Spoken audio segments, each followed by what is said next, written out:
Good day, guys. Big up to everyone. It's your boy, and my internet is doing a madness. I'm definitely looking like KG today, bro. Big up to everyone. You know what I mean? It's a match reaction. I hope everyone is well. Big up to all of you joining. Let's get into the show. It's going to be a match reaction. Of course, you know it was a bad game. Everyone's upset, and there's a lot to say. So, so I'm gonna let everyone have their say. I'm gonna bring on the guys. You know most of them. You've seen them already. You've heard them. You know what I mean? They're the guys. They're the ones who always here with me. I got Zick here early in the beginning. Zick is gonna come in and we're gonna ask the questions not only to Zick, but to all of you in the chat as well, guys. It's gonna be very interesting to see what's going on because the real thing, guys, is where do we go from here? That's more important. You know what I mean? Big up to Zick coming in the building. What's good, bro? What's good? I'm chilling. I'm chilling. Trying not to go to therapy after yesterday. That's all. Just trying to yeah, man. Just trying to survive. Bro, I know what you're saying because I'm feeling the same way. It's a bit stressful right now. I understand. And I know that everyone is frustrated, bro, emotional, and I can't give him wrong. I was fuming myself, but I'm a patient guy. So, in a way, I have a little bit more in my mind that we can get better, we can improve, and it's not so bad. Like for me, we've had a better start in terms of totality than what we had last season because we weren't fighting about the wins we had. We weren't Yeah. saying we win it nasty or bad. You know what I mean? We Mm, did win those games and we did deserve to win those games. So yeah. now for me, it's like, where do we go from here? Can we get better? Can we improve? Can the manager fix these problems? Can the players fix these problems? You know Mm. what I mean? Because it's not just on him for me. And what do we do? So, like, the guys aren't here yet, but I'll start with you. I know they will How jump about in, me? Yeah, yeah. so let's get into it. Let me know what your thoughts are on the game first, and then we'll get into the questions. Big up to everyone in the Um, chat coming in. I've watched. I'm really bad with this, so I watch it live, and then I watch it again. I wait, and then I watch the whole game all over again later on that night, and then I watch it again the next day as well. Win, loss, draw, whatever. I try to get as much as like an open, objective opinion about what's taking place. Um, Honestly, we never got out the gates. We never got out the gate. What we saw more than anything else was, and I'm not even gonna say that like Spurs didn't have to do anything for us to for them to play well. That's my concern. I feel like, yeah, they didn't have to be 10 out of 10. And I think the concerning thing going forward is no team has to be 10 out of 10, whether it be at Old Trafford or away from Old Trafford, to play through us. And we were just too easy to play through. That's just my honest assessment of the game. But obviously that comes with other caveats, players not performing. I'm a firm believer that, players have to take accountability once you cross the white line. Where's your pride? But I'm starting to believe that it's not just the shirt that's wearing heavy on the players. Um, it's also this manager's seat that might be a little bit too much. 100%. Bro, I don't disagree with that. Like, being a manager, being for Man United, as much as we're in this league with a lot of other teams, I Yeah. think it's a different level. It's next level business. You know what I mean? Hmm. And like Mr. B, bro, like I don't tend to disagree that there are some parts of the system that gives me a frustrating vibe, but I don't think it's genuine to say that it doesn't work because I could say that there's factual evidence to prove that we are currently creating the most chances in the Premier League and we Mm. have missed the most chances. And Yeah. when a team is doing that, the system is working. The tactics is working because at the end of the day, the aim of the game is to create chances to score goals. It's not 100%. about just playing beautiful football. It's about scoring goals to win the games. Now, I would agree when you say that, players are running through our team. Yeah. How do we fix that? That's the manager needs to do something about that. It may not be a tactical problem, but it may be a personal issue. You know Yeah. what I mean? I think you have to look back to the FA Cup final. Playing against the best team in the country for the last 5, 6 years, maybe even longer. He was pragmatic, and we went back to kind of playing on a counterattack or in transition. And I still think there's a lot of transition players uh within that team, and I think that you got to do what works, regardless of what fans say, regardless of what pundits say, regardless of anything. I think the one thing that Ali did, and I hate to bring his name into it, but it's the reality. I think the one thing that he did is he understood that he had transition players, and United should play on the counter attack and play in transition. And I feel like until Ten Hag, if it's going to be Ten Hag going forward, he has to realize that he has to take more of a pragmatic approach, which I'm sure, listen, no manager wants to sit back. I don't think any manager in the world wants to sit back and let another team come and dominate the ball and then hope you get an opportunity on a counterattack. No manager wants that. Jose But Mourinho. no, but again, even with Jose, you know what I'm saying? Like even with Jose, he wanted some level of control, especially in his Chelsea days. They didn't really do that a lot. I think the park the bus stuff came more like Italy and stuff. Real Madrid, they played some good stuff too, but under Jose. But I think ultimately we know what Ten Hag is about. We saw in the Eredivisie, we saw in the Champions League. He wants to play forward-thinking, possession-based football where you are pressing high, you're winning the ball high, and high octane, high energy. I just don't think, and it's not just a case because I don't want to talk about like backing him and all that type of stuff because he's players have been bought. That we know players have been bought, but I think you got to go with what works. And I think in the FA Cup final, we were pragmatic, hard to play through, hard to break down, hard to like everything about it. Like we squeezed City into areas they didn't want to go into, and then when they lost the ball or they had a lapse of judgment, bang, you score. And that. I think that's the next direction, really. If he sees it, obviously I'm not Manchester United manager, but while sitting out here watching, I could be like, look, one way or the other. I had a conversation with a good friend of mine today, and he said, look, if I was the Manchester United manager, he's my friend, and he saw me save my job in the FA Cup final. He said, I would just tell if you ask my advice, I would just tell you to do exactly what you did in the FA Cup final for 38 games a season. Just play pragmatically, like set up not to lose, and then build from there. 100%. I don't disagree with that at all. Big up to Alien, bro. Big up to you, my brother. Yo, like I would say, bro, at the end of the day, right? When we look at this game, and we can look at it from a tactical perspective, right? Yeah. I would say initially I felt the setup was wrong. Okay. You know what I mean? Big up to Brush in the building, bro. You know what I mean? I felt the setup was wrong initially. Like the balance up front for me was not right. Now, while Xerxes started for me, cool. I wanted Ahmad to start off the right. Right? I would have take Rashford starting off the left hand quiet if Garnacho come off the bench. No problem. But for me, it must be one of those two off the left, nowhere else. You know what I mean? And I just felt like when we started making changes after we went down, not even just then, but because like 15 minutes before we got the red card, I thought that United was starting to find a little bit of a foothold.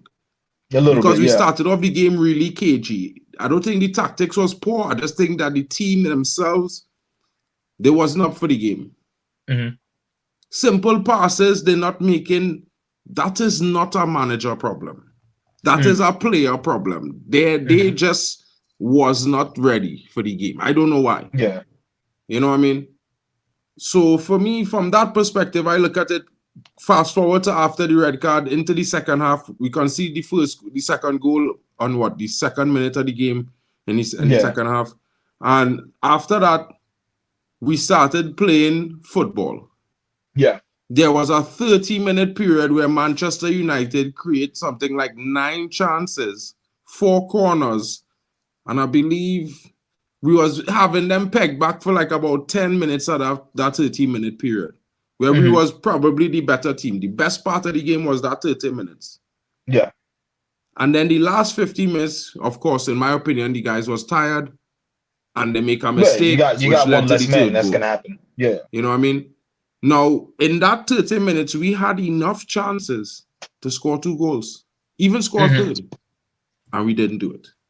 Yeah. So when I look at that, and I hear people say in-game management is crap, I'm like, if engage management is crap, how we was creating chances with 10 men?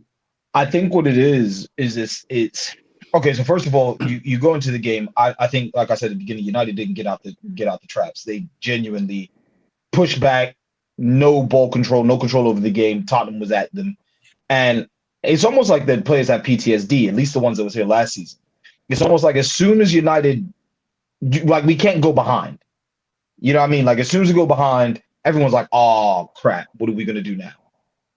And the heads drop. So no excuses about it. I like if I heard words like motivation, Eric Ten Hag can't motivate players, blah blah.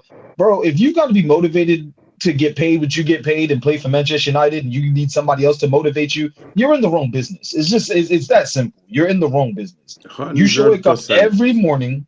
You should wake up every morning ready to happy. go because you're at Manchester United. I'm not saying life doesn't come with its problems, whether you're a footballer or whether you're a guy who lays bricks. I'm just saying 100%. that if you're playing for Manchester United, no matter what, you should wake up thinking to yourself, I'm on it today. Like I'm at this day at Old Trafford.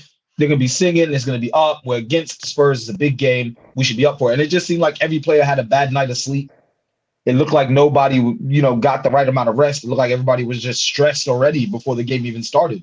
And yeah, there's little things to gain the edge. I think there are things Ten Hag could do to gain the edge. I think Arteta does it. I think Pep does it. When you see little videos, little antidotes, little stories that they're posting things in their meeting rooms, from Instagram or from wherever, and it's questioning a player or what have you. And I feel like Fergie used to do it back in the day before social media, where he would get onto a player in order to galvanize the team. He might have a go at Darren Fletcher, but really in truth, he's having a go at Rooney. But everything he wants to say to Rooney, he's saying to Darren Fletcher. And Rooney's sitting there thinking, he's kind of talking about me. I need to show this guy. You know what I mean? Like I need to show him in the second half or whatever it is. And I think those are things maybe Eric Ten Hag could be better at. Galvanizing them to go out there and go to war.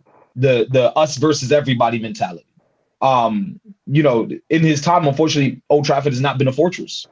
Teams come there and they have the lay of the land and they're able to run around and run through the team. That's not just on him, of course, that's on the players as well. But, it's starting to become a little bit of a joke, unfortunately.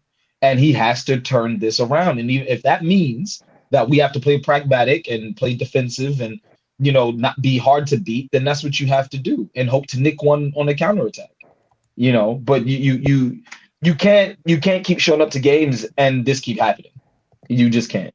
Teams like even Southampton had a good, even though we won the game, Southampton had a good period against us. I'm not saying that doesn't happen in football, it does, but they're long periods. Sometimes it's 15 minutes of the team keeping the ball, and United are not keeping the ball or pressing teams in the way that we should. So it's a big job for Eric Ten Hag now.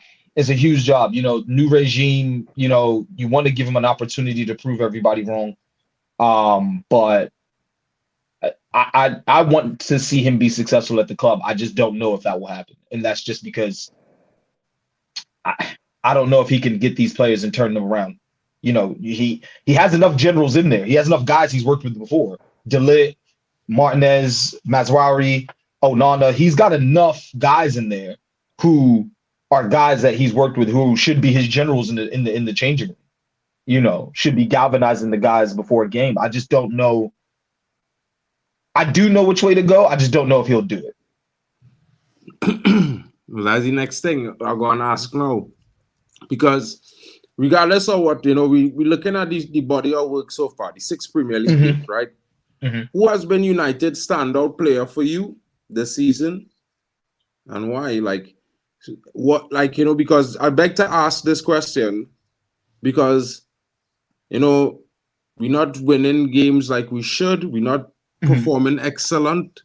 But we have to see somewhere in the team that there are players who could, probably that player that could lift us going forward. I think Garnacho is seriously unlucky to continue to kind of either be on the bench or be second fiddle. I think he's direct, scary to play against if you're a fullback. And I think if given the right type of the right situation and everybody's playing well, Ganacho's fantastic. But I think the guy who's kind of impressed me, although he hasn't scored goals, is Xerxes. Again, a player who, he's not scoring, and that's what a striker's job is. Strikers are judged on goals, but his link up play, his ability to come off the front and give other players opportunities to get in behind and score goals, I think that's been very vital. So yeah, those two for me will probably be the first two, Ganacho and Xerxes for me. And then obviously at the back, Delit has been really good. Martinez is Martinez. He's been decent. But you know what? I'm leaving someone out. I'll lie. Mazraoui's probably been the standout, like above everybody. Right back, Mazraoui's probably been the standout player above everybody. Well, Olmo, big up, bro. Yeah, what was the Welcome. first question? The first question actually was based on the game. It was what tactical changes should Manchester United make? And I know you want to address that. So the floor is yours, bro. To speed that up, the manager, this whole thing of playing with a back four, like I get it, but you want that midfield. Eriksen should be in that midfield. I don't care what you do. Like I've been saying that this man should play Eriksen, Mino, Casemiro. That's a lineup that will work. This whole Bruno thing, throw it away. It doesn't work. This whole Marcus Rashford thing, throw it away. That too wasn't work. We need crosses into the box, and it hasn't been happening so far. You have a touch striker in Xerxes, and you have Marcus Rashford cut into his favorite foot just across the ball. Like, bro, that's not gonna work. In my opinion, like the whole thing should be where that whole lineup thing that people draw on to see if I could get it. Like the lineup should have Xerxes and Hoyland in it. Xerxes and Hoyland should be in it. If I could do this share screen nonsense, Yeah, I'll figure put it it out. okay. I'm learning. I'm learning piece by piece. The formation thingy. There we go. Zoom. If you could zoom that in, as in there's the formation the manager should be using, like as I see to make it work. Because the only person that has a good weak left foot on the team is Diego Dallo, and that's about it. He's the only one that I know that could go on the left hand side and cross with his left foot. You put now you look at it, you're like, oh, why is Mazura? Yeah, Mazura is playing center back. He's been playing center back this whole year. This whole year has been playing center back, and people have been noticing. Licha has been poor. Licha has been poor this whole year. Like what we need from the center back role is what Maguire did, which is those long diagonal passes. If you didn't notice, Onana has been the only one that's been doing over the top passes. Onana has been the only one from that whole backfield. And just put Maguire there because so far Licha has been poor so far.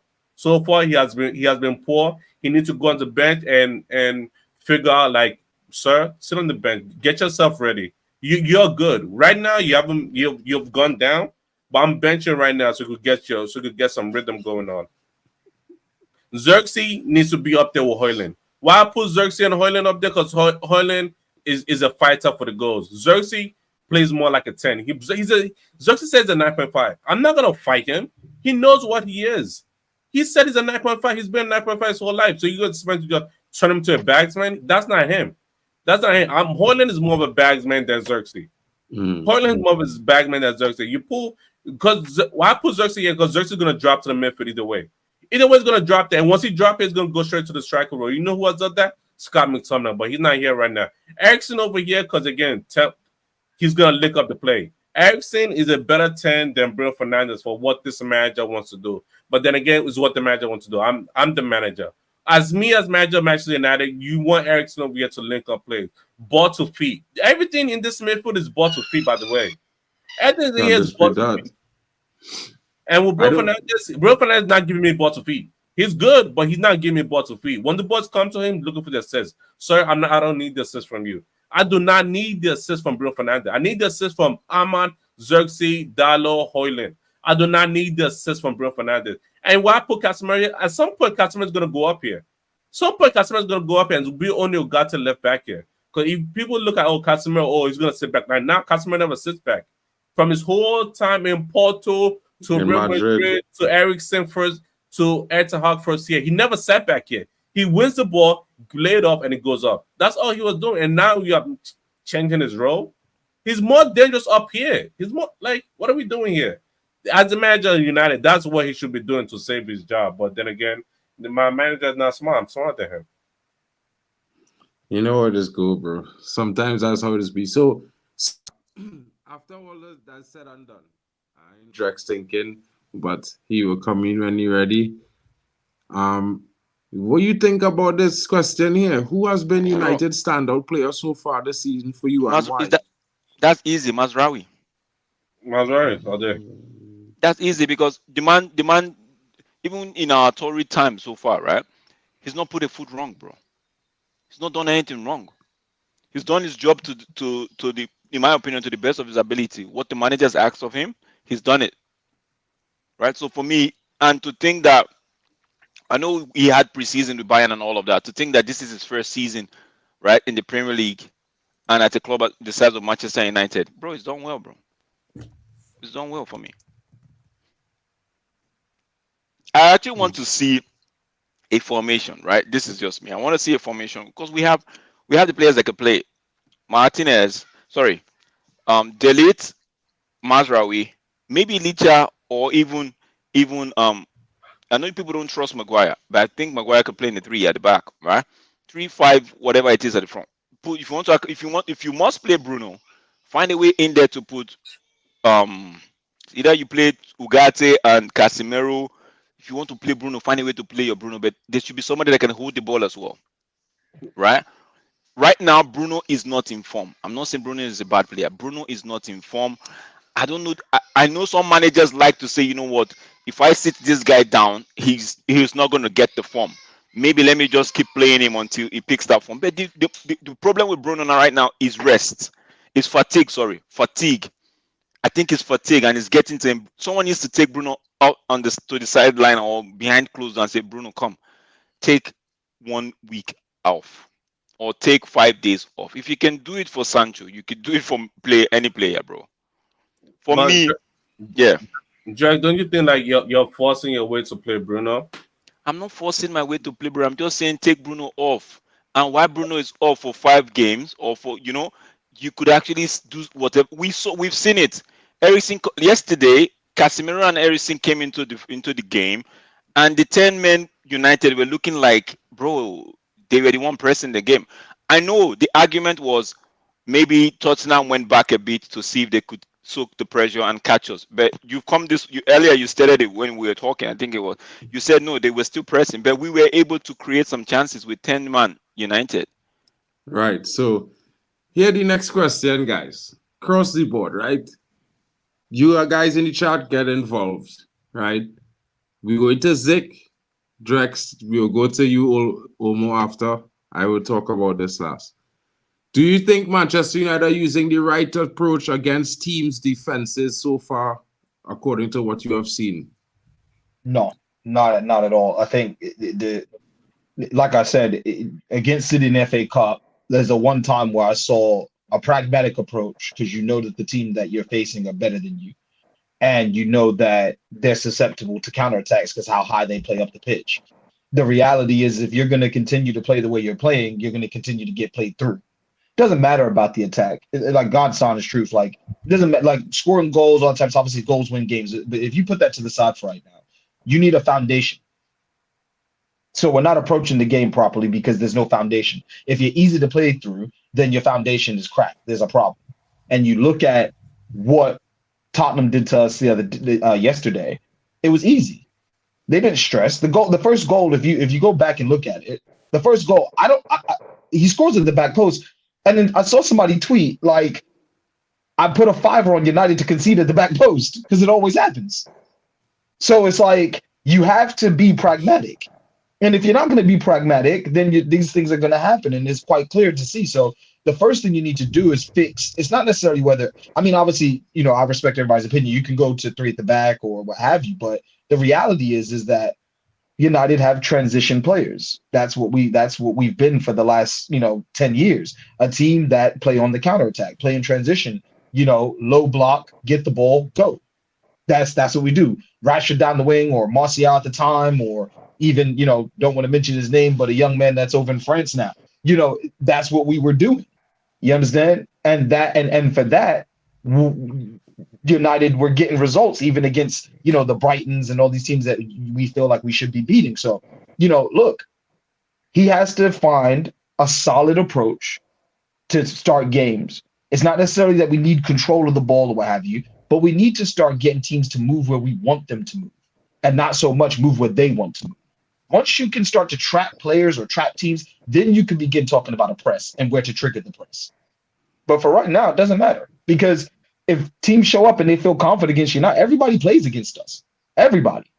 I can't name you one team in the Premier League from the top to the bottom who don't come to Old Trafford or we go to their ground and they don't feel like they can play against us.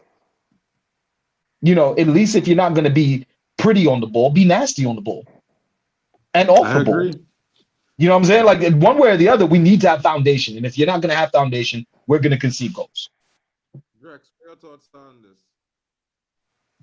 For me, it's The no. question, right? For the answer is no, bro. We shouldn't be. It feels like we are approaching every game the same way and expecting something different, bro. That's me. So the pure answer is no, bro. No, the manager should. The manager should be. We can't be playing at home to Tottenham and they're pressing us. They're pegging us back. Like it's like okay, this is what they're going to do. We're going to play our game, and yeah, we couldn't just come out, bro. We're just like, I don't know. I saw Brighton do the same thing against Chelsea, and they paid for it. They paid for it, seriously. Brighton paid for it, right? And we United, in my opinion, have the wingers that could actually punish Tottenham, but we couldn't. Everybody was saying we should play Bruno because this is the kind of game that suits Bruno, bro. It felt like the players don't know what they're doing the first 10-15 minutes, and it keeps happening. That's why the manager has to look at himself. I'm like, okay, what am I supposed to do? Against it was Zeke that said it right now. Against Man City in the FA Cup, you went with a 4-2-2. Even prior to that time, I think against Newcastle toward the end of last season, you also went with a 4-2-2. Right? Yeah. So even Brighton, I think you did. Then you switched it up in the game, right? Yep. And prior to the FA Cup, because you were thinking that's what you wanted to do, and 4-2-2 worked for you with FA Cup. I know when you play the likes of Southampton and the smaller club, you want to be expressive and all of that, right? I know you could actually do what you want to do, the 3-1-6 thing that you do, right? But I feel like that 4-2-2 would give you, the 4-2-2 thing will give you some sort of a balance, because all we need now, Mark, I've said this several times, all we need now is the system to work, the players to know that, okay, this system is working, that the outcome is actually winning games. When they win games, they know, okay, this system that we're using at this point in time is winning us the game. So for me, the answer to that question is a no, bro. It's a no. It's 100% no, because the thing is, without 4-2-2 press, only work with certain players, and now that certain players are not available, he's not able to do it. He did it with Mount. Mount was there. If Mount wasn't available, he did it with McTominay.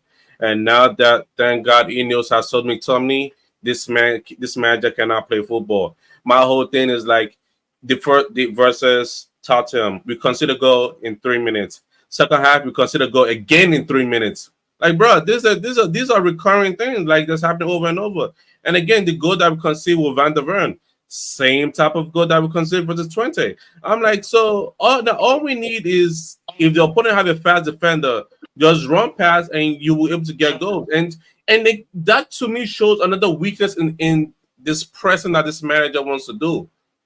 Because again, Barnsley played a high line. They play the same type of high line Angels do, except when playing out of the back. They play the high line, and how come we're able to beat them? Having control in the midfield. And this game, we had Mino. Mino had nobody to pass to him. Bro Fernandez, he's just like number 10. I made a video on this. As a number 10, you must travel with the ball. You gotta make love to the ball. You gotta move with the ball. And when we have a number 10 that doesn't do that with the ball, all you want to do is unleash it as quickly as possible. We're not gonna get nowhere. The moment you unleash the ball, you're automatically defending. And again, You know how teams beat us? They give us the ball. Try and do something with the ball. We will press you because you cannot do nothing with the ball.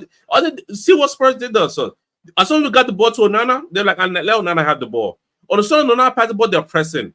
Because again, what do we do with the ball? Nothing. We go long, boom, we are defending again. We go long, boom, we are defending again. We act like we are at White Hart Lane. We've lost 2 games at home, 3-0, 3-0. It's not good. And we have to go to their home and play and try to get points from that. Listen, they have to figure out a way of how to beat teams because right now it's horrible. It's not good. This is not good. It's not good. Like, I'm looking at it, I'm like, what are we doing here? You're out here wasting my time. And to me, that don't make no sense. You're muted. Even for me, you guys know, I back in the thing right now, and I feel like sometimes I watch this team perform, right? Like, let me say the game against Southampton, the game against FC20. We come up against Tottenham, and the first 50 minutes we're looking clueless. Like, and from my perspective, I can't look at the manager. I had to look at the players. We just win 2 games. They are playing against expansive teams or teams that go and come at us, you know what I mean, in the same kind of vein. Now, they might not be as good as Tottenham, but they're doing a similar thing. So you did this before, 2 games before, and then show up today, and it's like, what am I doing? Bro, the same thing you did Wednesday, the same thing you did Saturday. Yeah, you know what I mean? It's just, that's all we expect, consistency. So, you know, there's what begs with this question that I'm going to bring here. Big up to Alien Red Devils in the building. Thank you so much for that contribution, my brother. Spurs first goal. Someone should have took one for the team, yet they let him dance his ass all the way through. Schoolboy defending, it's embarrassing. Bro, I would have chopped him down like a... Bro, I'm telling you. 100%. As a God above, bro. I did that winger. I think there was nobody for him to pass to. Bro, listen to me, bro. I want to hear him out, bro. I can't play the clip, but go back and watch it, bro. When Rashford lose that ball and Garnacho there, none of them... I know Van der Ven is quick. But over the first 10 yards, you could reach his shirt, bro. I'm dragging him to the ground like a dog. To the ground. Like a dog. Bro, I was dragging him down, bro. No 2 ways about that, bro. Anyway. Take the yellow. Anyway. I a winger, bro. 1 yellow, I go and get in the game. After I get a yellow, I'm not skating. Nobody. This thing we saw it last season when we were down to Fulham 1-0. We equalized. The momentum was with us to actually go for the win, right? But for some reason, there was a pass. Adama eluded. Went past. I remember it was Ericsson. Went past the defender and passed the ball to Iwobi, and it was 2-1. Same thing happened against 20. When that right back had the ball, I was screaming, "Where is it running to? Where is it running to?" Van der Ven did the same thing, 20 when 20 scored the goal. No, Christian Eriksen had the ball at his feet. No, Mark, I understand. I understand. I'm just saying, that's where the goal come from against. Yes, I agree. But the fact that nobody could stop him to even make that play. He got that far in the first place. Bro, listen. What I'm saying is, the ball. Listen, for me, I don't even understand how there's an argument about this. Right? As a player, 5 minutes on the clock or less, a ball reach your foot and you is like the last defender or second to last defender. The only choice is to clear that shit, bro. Long and outside. They teach you that basic, bro. Mark, we get what you're saying, but you're not listening to what Drex is saying.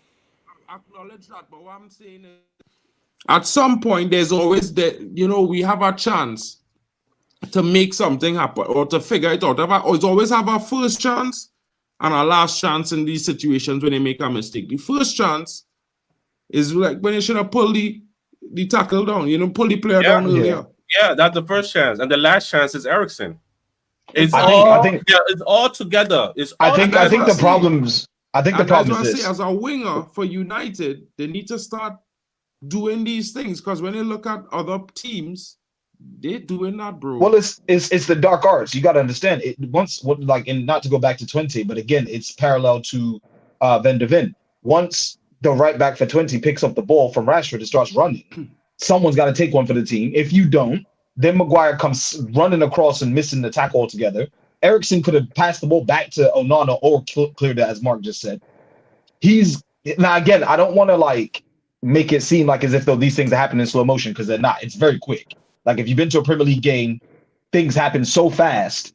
You notice very quickly, like, oh, players don't only have seconds to think. But he should clear the ball. When you look at the Van de Ven one again, someone's got to take one for the team. Someone's got to drag him down. Someone's got to make a bad tackle.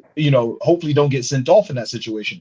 But it's just like we're too easy to play against. As soon as he picks up the ball, everyone looks at Van de Ven and says, all right, then run. I think the only person who tried to put in a tackle and it was a block was Delay at the end when he's crossed the ball. Exactly. Like no one's tried to stop him. Like nobody's, and I don't care how fast the player is, you can clip him. Bro, you can clip him. Tell you something. In that initial moment when you lose the ball and he have to pick up the ball, his first 2 steps is to gain control before he could really take off. This is it. That is the moment you have to catch him, bro.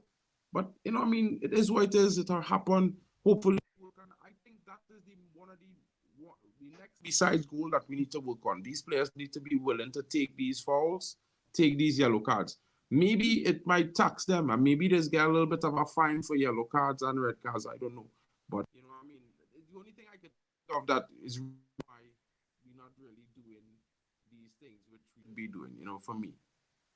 And, the question is, if you were 10, what would you say to the team before the game and after the game or at halftime? Yeah. Whatever Ole Gunnar Solskjaer say. Because I know in second half I'm scoring goals. I don't know what Ole says in the second half, but I know second half FC we scoring goals. That's all I know from him. If I would not even want Ten Hag to say anything to them because I feel like whatever I say to them at halftime, we do not see it. If he was actually motivating them or actually putting fires in their bellies to come out going ready to go for the second half, we don't see it because the second half, the first 15 minutes is all the same thing. It feels like we're watching the first half, the first 15 minutes in the first half, we're watching it again. Last season, I know I used to make a joke of it. United have a time zone where everybody seemed to do a looking to exploit. It's either the first 15 minutes of the first half or the first 15 minutes of the second half. This same thing happened against Tottenham last season. We were leading 2-1 into the break. Came out, 4 minutes later, it was 2-2. The same type of lapse in concentration. Yeah, so for me, I don't know what the manager. Mark, I know, but I don't know what the manager is telling them. I'm not a manager. I've not been a coach in my life, but if whatever is telling them at the moment, it should just stop. It's not working. To be fair, not tell them anything. One thing I had to say about that, which is for me, I hear Zeke talk about it in the group earlier on today, and he said at the beginning of this stream, you're playing for Manchester United. You're earning hundreds of thousands of dollars per week or tens of thousands of dollars per week. Bro, you definitely should be motivated to walk out on that pitch. You don't need at all times. Bro. At all times. What I would say you need a manager to do, really and truly, is to give you that little extra comfort conversation. Like, hey, bro, I know you missed some chances in the first half, but use the man, bro. You will score the goal. And from what Ten Hag is doing in interviews and press conference, he's always backed these players to do good, to do well. Even he backed Xerxes to score. I think he's trying to tell these guys, perform. I think he's trying to tell these guys, giving them reassurances in the halftime. But the problem is, where these guys' confidence, own drive on themselves, their pride, where's their own pride? Because at the end of the day, bro, where we as fans is feel embarrassed. The manager will take the blame. But these is the brothers out there on the field in that 90 minutes that bring in these results. Where is their pride to want to win? Now, sit here and blame my manager. But these guys need to have pride to want to win too, bro. And that's just how I just look at it. As a worker, as an employee, who work in an average job, you know what I mean? And I have to come to work early on time. I have to deliver a certain amount of efficiency every day. At the end of the month, I have targets to meet. Hopefully, I will exceed them every month. But if I to do all these things for myself. You know what I mean? For other, if my manager, if I expect wake up every morning expecting my manager to tell me I had to put my best foot forward today, then it's kind of a weird one for me. I don't know about that life. So when I hear people saying that the manager need to motivate the players, for me, yeah, but you had to also be self-motivated at the same time. You know what I mean? You had to also want to win. You also had to have a drive. Bro, I don't know what happened. My mic having some issues. We have Sorry to about we that, have guys. to we have to remember, like, before anything else, and I'll answer the question that's on the screen as well. But like, we have to remember, before anything else, you're playing for Manchester United.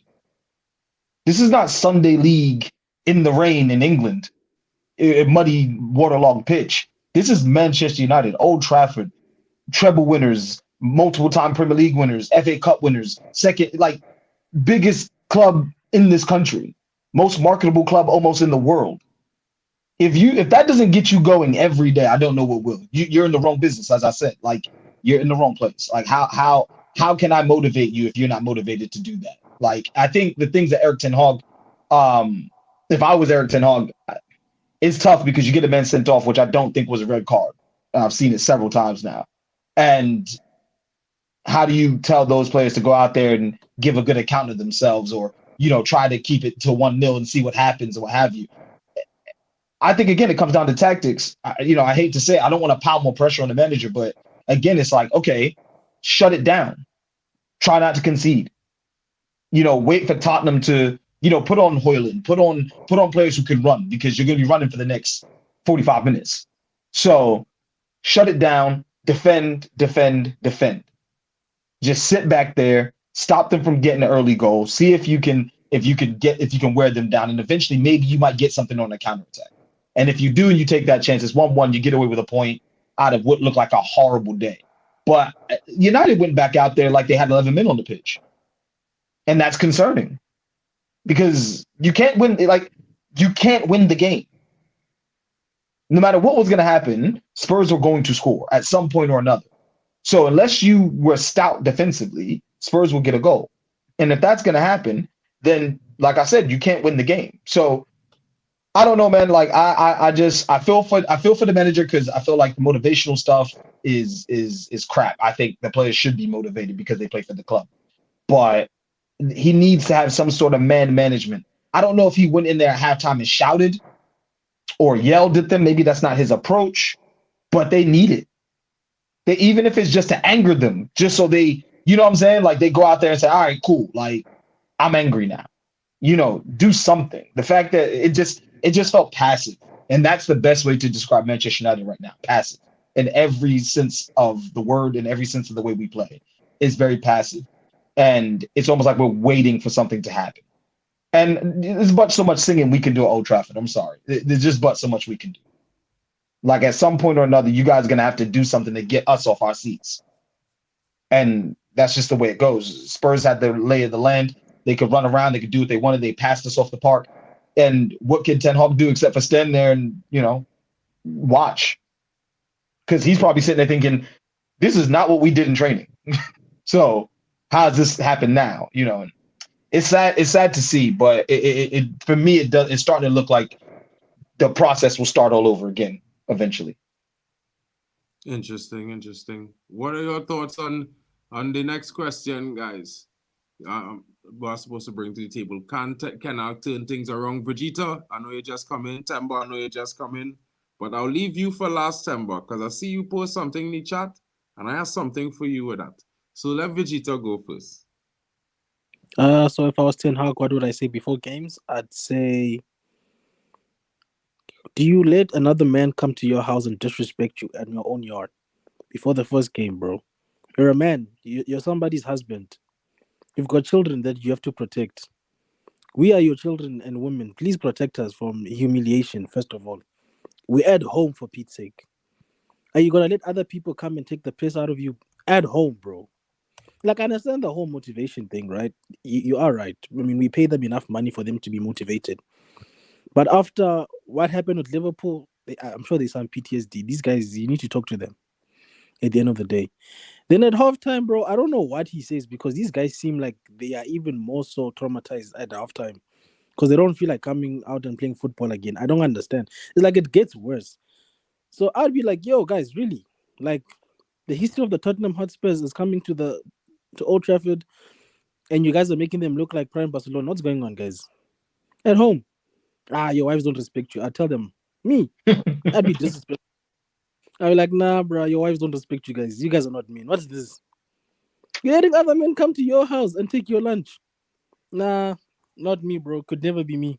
Personally. That's what I'd say to these guys. 100%, bro, 100%. You know what I mean? It's an interesting situation, you know. And I'm glad I find this here. Temba, welcome. Welcome to the stream. Welcome to the chat too, bro, because I see you post something in the chat there. You know what I mean? All of a sudden, you know, you're posting some stats about Gary Neville being our manager. You're posting about the 3-0 defeats that we've been having. But I just wanted to bring this to the stage. So when we start talking about that, you know, we could talk about this too one time because this is pretty interesting information here as well for me. You know what I mean? Because, yeah, let's just say that, you know, it's not him alone. It's not the first time. He's not the only manager and not one of the managers in the Premier League that people think is the manager. So let me start with third season. So just like how you have these stats here, just wanted to bring this to show you. This is Arteta third season. This is some of his losses, right? See, it's got, you know, you've seen a couple losses there. You know what I mean? This is Klopp. You know what I mean? 4-0, 5-0, 2-0, 3-2, 1-0, 2-1, 3-1-0. You know what I mean? These are some of the results they had in the third season. Just some results of these managers. You know what I mean? And I'm not defending Ten Hag because I believe that we should be doing much better. We shouldn't have lost the way we did. I think it was terrible to lose the way we did, especially with the fact that I think that, yeah, you know, even the red card, I can't even use that as a saving grace for the result of the game, if you hear what I'm saying, fellas, because we did lose 3-0 to Liverpool at home before. But what I would say is that, and I keep saying it to everybody, United is a work in progress. And, he disappeared, bro. His charger blew. So you can't, you know, my mic is acting Vegeta. You're a bit better now, but No. I was just replying to Vegeta, like saying before earlier on. Yeah, I think microphone it's my phone, bro. My phone about to die. So last rounder, you know, last rounder opinions, guys. Your final takes on all things concerned. Because like while I show you this information, I'm not trying to make an excuse for Ten Hag. I was just trying to make a general statement that across the board, these things has happened to managers, and you know, depending on what happens after, they could go to where Arteta is now, where Klopp went, you know what I mean, or they could go the opposite direction and end up in total disarray and rubbish. So I just bring it there to have a balanced opinion for everybody who talk about the losses in the third season and, you know, well, Arteta had it, Klopp had it. It's not new. You know what I mean? And we only play 6 games in the Premier League so far. I mean, so when you look at our list of losses and you look at what's going on there, if you're considering third seasons, it is what it is for me. Now, the last thing I would like to ask everybody is, can Ten Hag turn things around? At the end of the day, why I'm asking this question is because there's been multiple reports. And when I say multiple reports, it's multiple reports from various heads of the structure that said that we are here with Ten Hag and he at least has our back for the next 6 months. So going off of saying that he's here until Christmas, this is what we're thinking here. Because contrary to what a lot of people saying, brother is here until Christmas by the least. According to Omar Barada, Dan Ashworth, Jason Wilcox. All right. So my question to you guys, can Ten Hag turn around? Question to the chat. What you guys think? Man. I hope so. My heart wants him to. My heart wants him to. My head knowing ball the way I do, watching various teams every week, various coaches. At this point, I think it's the kiss of death when they have to say it. I think this is the second time they've said it this season. Oh, the manager's got our full backing. I think that's the kiss of death. I genuinely do. I feel like he's just not. And listen, I at Ajax, huge Ten Hag fan. First season at United, huge Ten Hag fan. Second season, I gave him a bye. Injuries, all the things that we will put on top of that, I gave him a bye. I expected this season to see after the FA Cup final. I thought maybe, like I said, we'd be a little bit more pragmatic, and I'm happy with that. And listen, the Premier League is not that it's difficult, but what I mean by it's not that difficult math wise is you got 38 games. You win every game 1-0, you win the Premier. You understand? So pragmatic doesn't bother me. Being defensive does not bother me. The idea of stopping teams playing against you and making it easy is better to me than opening up and losing 3-0 at home. I thought against Liverpool would have been pragmatic. I don't know where he goes from here because every single time United don't do something right, the pressure will mount. And regardless of what the ownership model says or what have you, the reality is that they can't take too many losses. Remember, the club is also not in the greatest financial situation either. So, yeah, I my heart says he can turn it around. My head is saying that before Christmas, he could have his walking papers.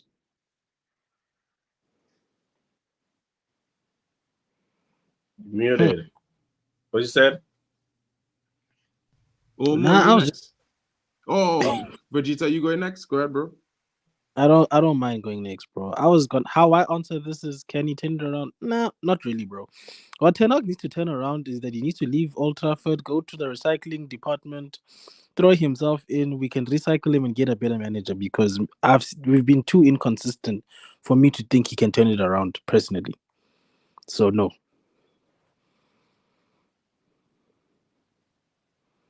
Omo.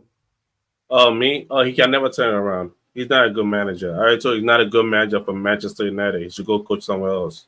Well, we're at 13 on the table, right?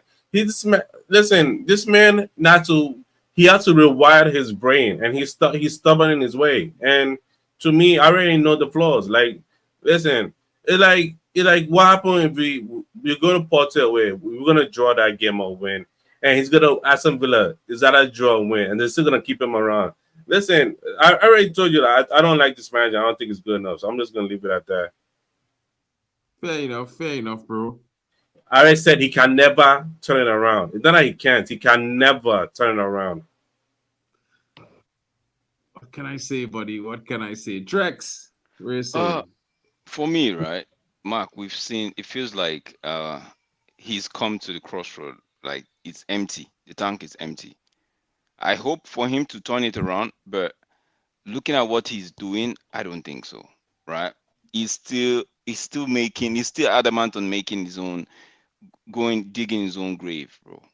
I'm all for it. I'm hopeful that he does something. I actually was saying to Vegeta earlier, like, yo, you should go to Africa, go to somewhere, Asia, find maybe during the international break, just take himself off football. Maybe he would find a spark. Maybe he would find something that would just be like, okay, yes, this is what I want to do. And it might end up working. But looking at what I'm seeing from yesterday game, when the cameras was on him, when the third goal went in, I'm like, yo, this guy's gotten to the end of the line.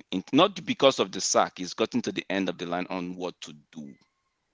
Like he doesn't. With Crystal Palace, he tried to galvanize the team. We played good football for 70 or 80 odd minutes, right? But they were not scoring goals. Against 20, almost the same thing. I'm like, I just for sometimes I just pity him. Like, okay, what else could be done? What else can he do? Right? He wants to play this transitional football. The only thing that maybe can save him is what Zeke talked about. The 4-3-2 thing. Just be pragmatic and maybe get some wins to build confidence and try it again, maybe bit by bit. But at that point, okay, there's some sort of stability. So if you fall, maybe you have something to fall to. But right now, if he continues like this, the same way we played against Crystal Palace 20, Tottenham, we go like this, bro. It's the inevitable will end up happening, bro. I mean, I don't know what that means, but I look at it from a pragmatic perspective as well, because you see, I think about it from our perspectives as fans, you know what I mean? And then I say what I have to say and give my opinion from my perspective on certain things, because I believe what I believe. I might be a little bit more patient than most, you know what I mean? But at the end of the day, I would somebody in the background. I would say it like this, right? For me, if I compare the situation and the wants, the needs from my perspective, from our perspective, and I compare it and I look at it from the perspective of the owners or the current structure, I think we're looking at it in a different way. I think they're looking at it as they're still analyzing who need to leave, what players need to come in. Maybe results matter, but it's only 6 games into the season. You know what I mean?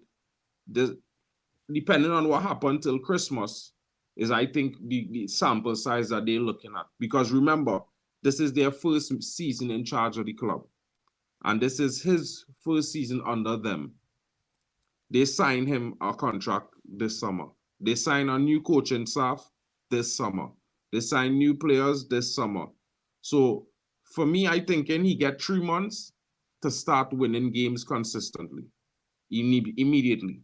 Because there's no way in 6 weeks the coaches are just coming going to make a drastic impact into a team that really was not good at set pieces last season. Mark, You know, I have a not that question great for at you when you defending. finish. Hold on, bro. And I'll be honest with you, bro. The structure people might think, because they want to think that the structure might go and sack him because we lose 3 games out of 6 in the Premier League and it's looking bad.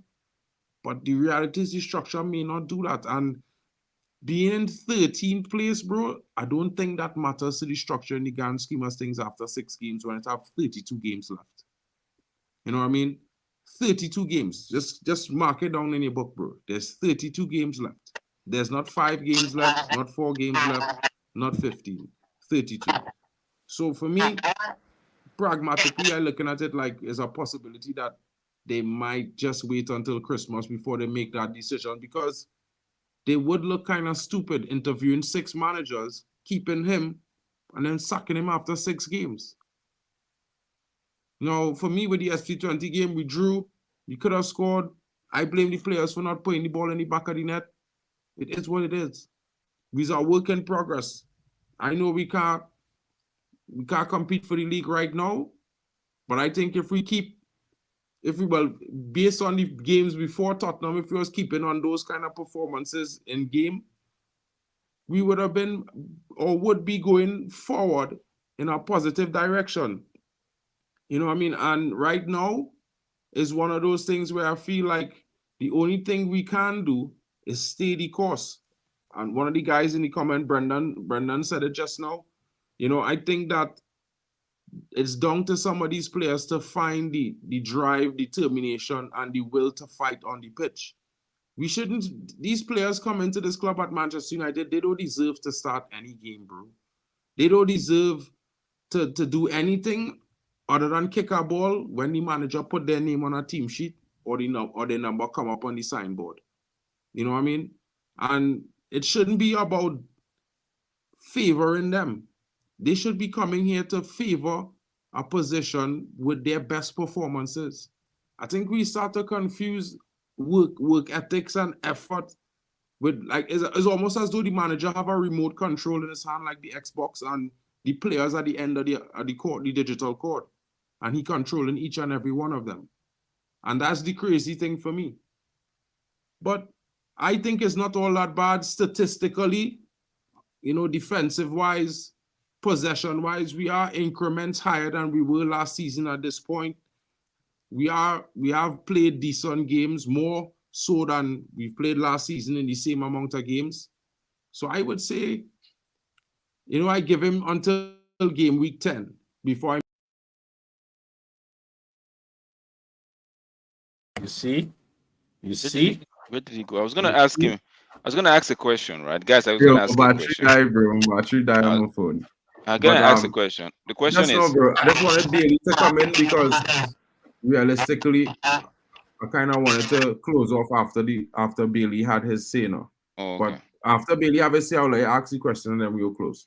So Bailey, I don't know if you was watching the stream the entire time, but bro, but I asked a few questions. You know what I mean? I'll just run through them on the screen so you could see the questions that I ask and maybe you could give your thoughts on this briefly. You know what I mean? I asked initially what tactical changes could Ten Hag make that might improve us. I also asked who's United's standout player this season so far and why. Does Manchester take the right approach against other team defenses? What are your thoughts on the pressing? Should it be more aggressive? Should we sit back more? And if you were Ten Hag, what would you say to the team before the games and at halftime? In terms of the tactical changes, right now I'd probably stiffen up the midfield because we're not specializing in the dark arts at the moment. So I would stiffen up the midfield. So whether that's playing Ugarte with Casemiro, that might be the balance in the midfield that we need. Because I keep on seeing guys just run through. I saw it against Liverpool. I saw it at times against Brighton. I've pretty much seen it in almost every single game, to be honest with you. So they need to sort that out because now it's actually a thing now. Teams will look at that and think, okay, if there is any form of gap, just run through the middle and we'll try and create chaos from there. So what was the other question? Hello? Who do you think is Manchester United's standout player so far this season and why? The approach to Man United's approach to against other teams' defenses, do you think it's the right approach? What about the pressing? And if you were Ten Hag, what would you say before the game and at halftime? Okay. In regards to the standout player, it's very hard to give a standout player, but if we're gonna base it on the games where we've done well, I would probably say Ericsson. He's been the standout for me in the games that we've done well in. Okay,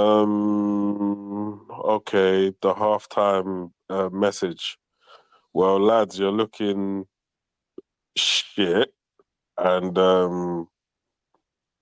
you're the ones who, you have to go to sleep at night. And if you feel like you could go to sleep at night knowing that you're getting paid the way you're getting paid, knowing that you play for Man United and you're putting out this piece of crap, if you know you can sleep comfortably, then carry on playing the way you're playing. But I don't think you'll be here next season. That's what I'll be telling him. Is there any other question that I'm sure there's something else that I missed? Is there any other question that I haven't touched on yet? I mean, you could just at this point, bro, you could just give your final thoughts on what you think is, what we're going to do going forward. What your final thoughts on the game that we played, and then, well, of course, Drex has his question for everyone on the panel. Okay, if I could just give my final thoughts. If I'm gonna say Ten Hag, I think the guy is obviously he's on the brink of a sacking. However, for whatever reason, this guy always gets to this point and somehow stays in the job. Somehow. So I'm more thinking that he'll pull a rabbit out of the hat. Like, I don't think the writing's on the wall the way everyone says it is. Because last season, we were saying this. Like, guys were already visualizing other managers taking the seat, and it never happened. It almost happened, don't get me wrong, but it didn't happen. So I think there is a chance that he could save himself. In terms of the way we're playing, like, don't get me wrong, it's better than last year, but it's not good enough. Like, if we're just gonna be totally real, it's not good enough. And I think just as more and more games come and they go, I feel like I'm getting more and more sick of what I'm seeing, the mistakes they're making, and everything else. Other than that, I feel like the left back injury is severely hindering us right now. Like, because don't get me wrong, Delo's a very good footballer, but there's occasions where he's not comfortable with where he's playing, and either he's getting skinned or he's trying to find the angle of the pass and he's forcing it and it's not on and he's losing the ball. Um, so, yeah, we need to sort out a left back. In terms of the attack, to me, the attack's not good enough. We need a gunman who's going to motivate us to score goals.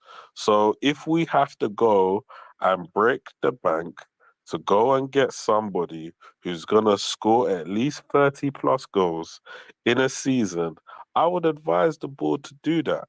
Because what's the alternative? You've bought two young strikers. They can't be. This proven fact. We've got a big. Apart from Xerxes, we've got a big data set from the other lad, Hoyland. We've got a big data set from him. We could even go. We've even got a big data set from Xerxes from his previous season and what he's showing us now. And I don't. I have big doubts that any of them are going to be gunmen within the next season or two. So as far as I'm concerned, I think I think January is a bit impossible in January, but I think in the summer, they need to go and get somebody who's going to score 30, 35 goals. It's a must. And maybe that might help the rest of the team in scoring goals. Because is Rashford going to be happy that the centre forward is now on 40 something goals? He's going to be thinking, do you know what? If I get in a position or I could shape to shoot, maybe I could get at least 15, 20 as a result. Maybe the same thing might impact Ahmad's game. Because when I look at Ahmad, yeah, he's got all the attributes. He's just lacking the assists and the goals. He's just lacking it. Yeah. For him to nail down that place and say, Ganacho, you can never come and play on this wing again. He needs to score goals because my man's Ganacho's coming off the bench and he seems to be impacting games. Sometimes he starts and he impacts games. And if I'm gonna be real, he is the most informed winger that we have, and I kind of feel like people are sleeping on him now compared to everyone else. But the balance that Ahmad gives the team is superior to Garnacho. And that's the only reason why I would favour him at this point in time. Other than that, he needs to add some a bit more competence to his game. Um, and yeah, they just need to shore up the midfield, and that's probably where I would leave it, to be honest.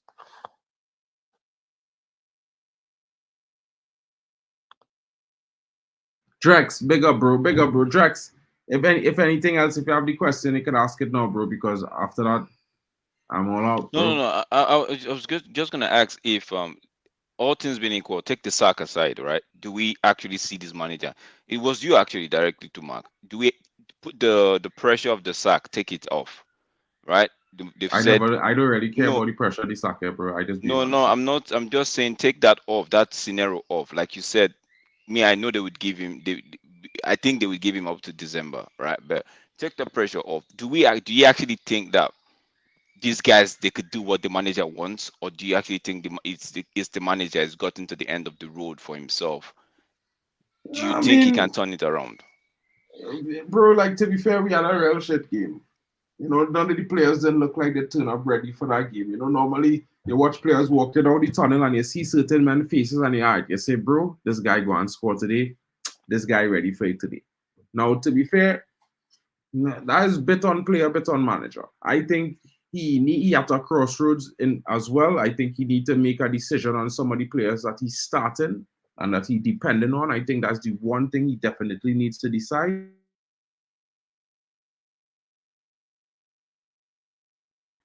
And the biggest issue with that is that for him, for me, it's like, okay, some of these players perform well in the first season, so he trusts them. Guys like Bruno, guys like Rashford, guys, certain other players on the field.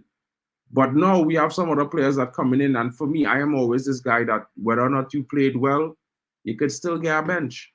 You know what I mean? You could still hold a bench. Because I grew up with Alex Ferguson rotating, man. I see Ronaldo score a brace today. He come on after he was 2 goals down, and we just score one back on the 70-something minute in our game against Everton. So just an example. You understand? So for me, I think, a lot of people too quick to say Eric Ten Hag can't turn it around, and this is because we've only played 6 games. We've lost 3 games. We've won 2. We've drawn 1.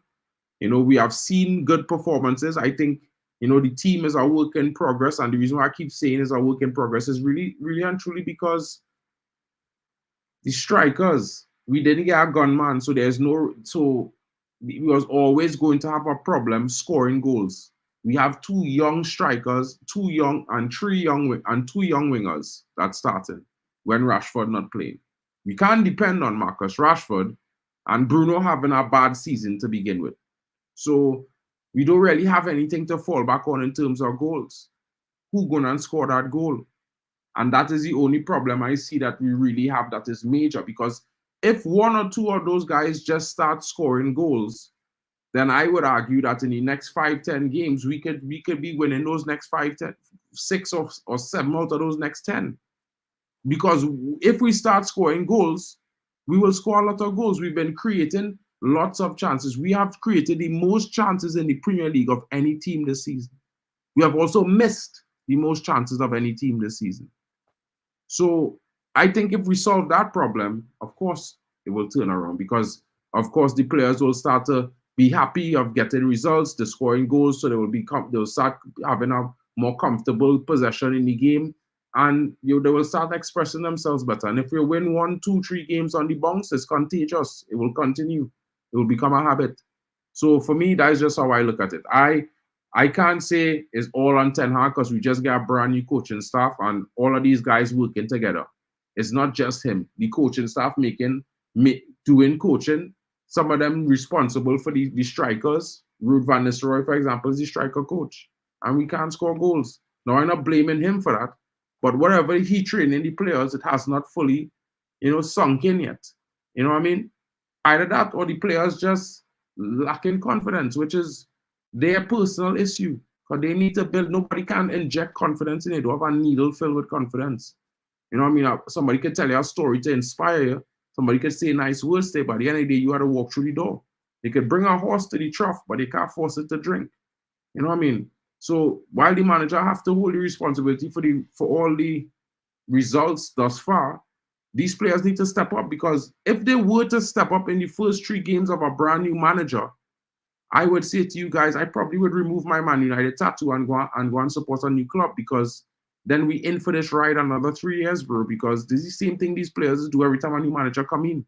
They look sensational for 6 months, and then back to same old, same old. So that's the only way I could say it, bro. And realistically, bro, I know it's tough, but it's only 6 games, guys. We shouldn't be this, you know what I mean? We shouldn't be this closed off. The season is not over. And we could definitely, regardless of that result this weekend, we could go on to beat Porto on Thursday, beat Villa, because they barely scraped a draw against Ipswich, right? So, and people will say it's Ten Hag players, but 5 of them just coming to the club 3 weeks ago, bro, before the first game of the season. Some of them ain't even play 5 consecutive games, 90 minutes yet. You know what I mean? So I don't understand. You know what I mean? Bro, it's only 6 games, and yes, we only have 7 points, bro, and there's 32 games left. So if you're doing your maths, bro, just to win 25 games alone, bro, if you don't know, it's 75 points. And if you add that to the 7 we have, That's 87, 82 points. And I just saying if we win 25 out of the next 32. And that's if. If we win 20, we still on 67 points. I just saying, bro. And I mean, you could tell me stop polishing it too, but most of you guys polishing Rashford for 8 seasons, bro. Like, what you telling me, bro? You know what I mean? We were right off Anthony after 2 seasons, but we polished Rashford for 8 seasons. Why? What's the difference? Nah, he needs to be gone. He needs to be gone. Bro, we sell the best winger, the best attacker we had in this entire squad, and he was still the best attacker after not playing football for 2 seasons, bro. He proved that by getting nominated for La Liga Team of the Season, bro. Just nominated. Name any of our players that get nominated, bro, in that time besides Rashford in 21-22. And this guy didn't kick our ball for 18 months, bro. If we want to win, bro, we gotta have the best players. We can't keep trying to influence the team in the way we want it, how we want it to look as fans. Now, we could like a lot of players and dislike some of the players, but the best players on the pitch is who should be starting games week in, week out. The guys who perform, and whether it be Ericsson or Bruno or whoever it is, bro, whether you like them or not, if them fellas performing, let them start. That's just how I is at football. The only thing I'll say about Greenwood, even though I rate him, who's to say he would have performed if he had come back with all that pressure? Because one thing I know about that Man United shirt, the pressure is heavy on the shirt. And we've got players that are supposedly on the brink of world class, looking like absolute turd right now. So it's unfortunate that he had to go, but there's other gunmen in the world. I just like the club should just start buying them. They should start buying them now. 100%. There's no pressure on the shirt. It's a myth, bro. Bro. Let me tell you, so I want to say this to you of all people, and I wasn't going to say this to you. I was going to say this to Temba in the comments, right? But if you name one football team in the world besides Real Madrid, bro, that has pressured the team to win every single game, despite knowing that their team has not been that team for a decade, bro. Juventus. Yeah. The thing is that there's no pressure on this United shirt at all. The whole so why pressure Sancho flopped? Who? 3 managers couldn't help him, you know, bro. 3. But he went to Dortmund on a loan, bro, and he still he had less assists and output than Anthony. You're using GA to judge football, and GA doesn't make any sense. I'm talking facts, bro. Is that the point? Yeah, but when he gets an assist, if you're gonna use when he gets an assist, you use GA to judge. If you're gonna use GA, Xavi is a bad footballer because GA is low. Scholes is a bad footballer because his GA is low. Don't use GA like you want to have a live GA for him. But what I'm trying to say is, bro, yeah, is but that he's playing in attacking position. Flop. I'm like he flopped. He did nothing, bro. He was never man of the match, not for one game, bro. What we talking about? 75 million we pay for him, bro. 300K. I'm telling you. Are we going into another show? No, bro. You bring all this scenario up, and I'm telling you the simple thing, like the shirt is not heavy because the standard is so low. The shirt is not heavy. Would have balled out at United, bro. I just want. Don't want to talk about Mark. You brought up Sancho. Bro, I don't care about Sancho. I don't care about Sancho. I don't care about Sancho. Would not be having a shit start to the season. I don't care about Sancho. Or had a hat trick in a game. No one cares about Sancho. I'm telling you, there's different players, bro, that would have probably performed better in a shirt with less pressure, bro. The shirt is heavy, man. The shirt is heavy. Everybody knows this, bro. Let's be real. This is not me. This is not Bailey saying that. It's not Zick. It's not Vegeta, bro. It's not Ten Hag. Everybody knew this, bro, that this shirt is heavy, bro. I'll wait. I could go now. Can I just say quickly? I get what Omo's saying because the standard's low, that the shirt can't be heavy because the standard's low. But on the reverse of that, Omo, you also have to look at it from this perspective. Because of the history of winning and the expectation of winning and continuously winning and winning Premier League titles, challenging for Champions Leagues, FA Cups, and so on and so forth, the expectation is regardless of who's wearing the shirt, we're still going to win. So even 10 years without winning any major trophies, the expectation is you're still gonna challenge, you're still gonna win. The other day we did the same. We did a live stream where I can't remember who it was, but they were saying like, I want the Prem, I want the Prem, I want the Prem. That's The me. reality is, hold on. The reality is, we're not going to win the Prem. But at the same time, you can't say the shirt's not heavy because those players walk into that club every day, seeing on the walls, in the trophy cabinet, all the guys who came before them who are decorated and won at this club. So the pressure, even if you don't see it as a worldly thing, like we see it, like, oh, the pressure's heavy, the players are definitely carrying weight in the fact of like, look, we might not. You're going to become footnotes. Look at Paul Pogba. He's going to be a footnote in Manchester United's history. When really his talent should have been Premier League winner, Champions League winner. You understand? Like, so it's an amalgamation of a lot of things. It's not just me saying like, oh, because it's Manchester United, we used to be like one of the biggest clubs or whatever the case may be. The pressure is heavy because they have to walk in that hallway. They got to walk in Carrington. They've got to walk into Old Trafford, and it's everywhere. It's the air you breathe it around that stadium. Expectation is high, even if you're not doing well. And the pictures, the videos, the nostalgia act that the social media at Manchester United do all the time. You see it all the time. It's about winning. You see Scholes, you see Beckham, you see Andy Cole, Dwight York, Eric Cantona, Van Persie, Rooney, Ronaldo, Tevez. You see videos, Vidic, Rio.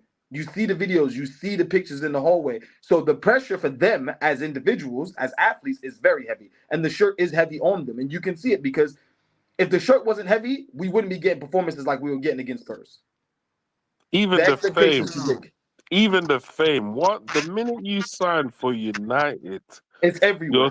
your social media is crazy, and you are now famous. Yeah, you drop a stinker, and everybody's gonna let you know online. You'll be trending for days. For This is days. this club is not a joke, bruv. I'm telling you, the shirt is heavy, bruv.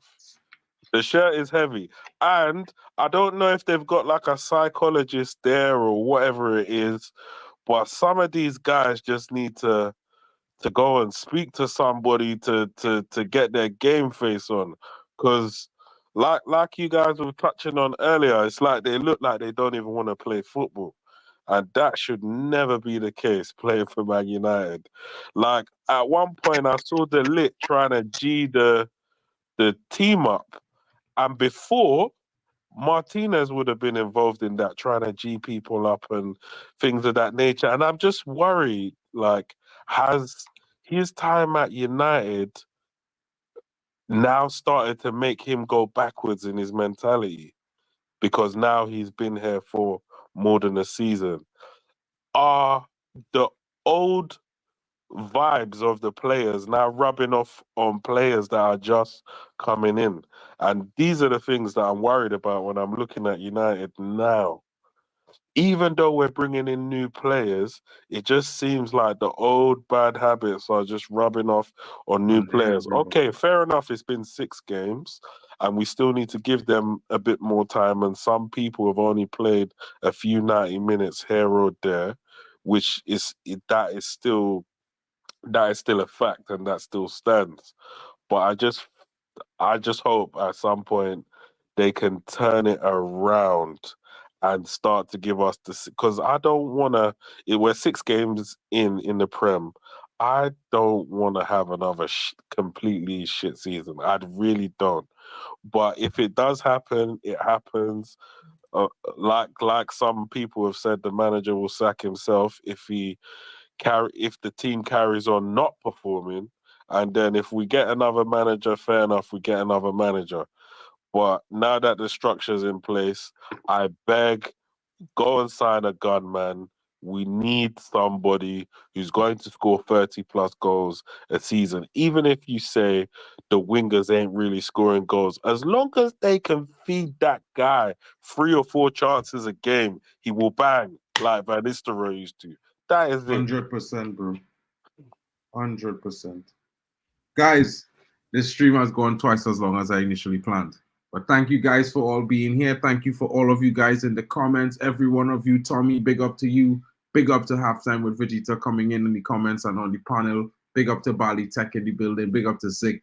Professor, thanks so much for coming in. Gabriel, I see you, bro. Big up to Banks in the building, Banks in the chat creating. Have a big up to Mr. B, Wizard, Box.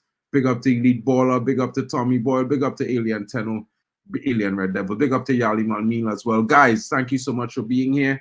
Hopefully, we'll be bringing you more content as well tomorrow morning. Come in, guys. I will be here at 8:30 UK. You know what it is, the normal, regular morning stream from your boy, Mark, and MFT fan.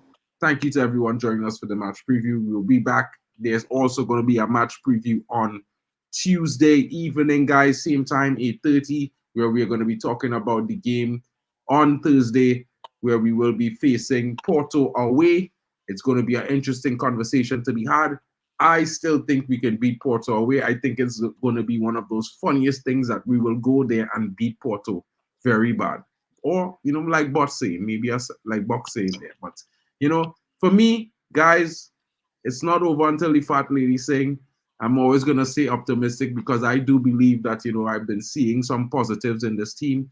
It's about us being consistent with it. The guys need to be confident in themselves. And as fans, I know we could criticize them when we play shit, but guys, we need to show this team, show the club a little support online. Make it a little nice, at least for 2-3 weeks, guys. Just make it nice. You know what I mean? Show some support, send the love out there to the players. Let them feel a little bit of community with the fans, because I wouldn't be surprised that if the players all think that we hate them all and we think they're all shit. You know what I mean? That's just me. Because I see people comment on social media about the players. And yeah, I know the team have to show you support, bro, but they're playing on the pitch for 90 minutes. The least we could do is not make them feel like they're the shittest players on the planet. You know what I mean? On social media. We can talk about it in private, but on social media, you know what I mean? You know what I'm saying? Send some virtual hugs to the team, guys. Big up to all of you joining us. We'll catch you guys later. It's been one of those things, guys. You know what I mean? Let's go.